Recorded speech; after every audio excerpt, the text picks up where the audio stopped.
На перекрестке трех дорог у горного села Уха был похоронен тот, кто смог Чечню прославить силой духа.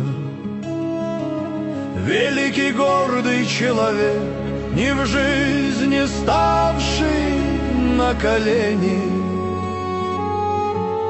собою осветил тот век на много-много поколений.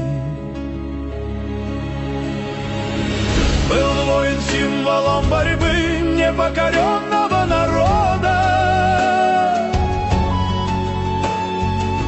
Он не желал другой судьбы, его судьбой была свобода. И с той поры любой война, от колыбели до смерти, о его подвигах во снах мечтал всегда. Вы мне поверьте,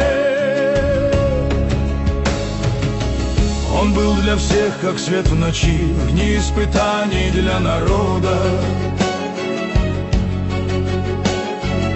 В кромешной мгле огнем свечи вела их в путь его свобода.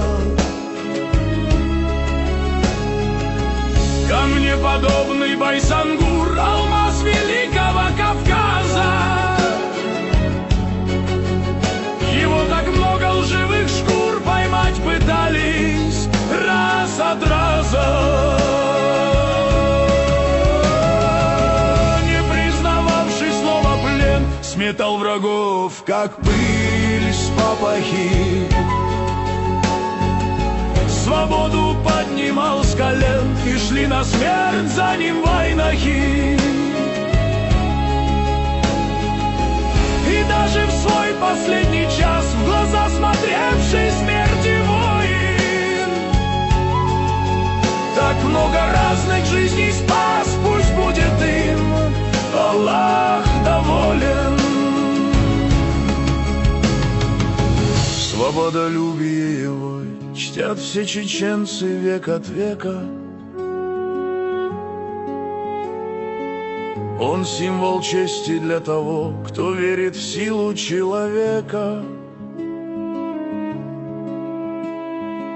Все помнит он, седой Кавказ, такая горская натура.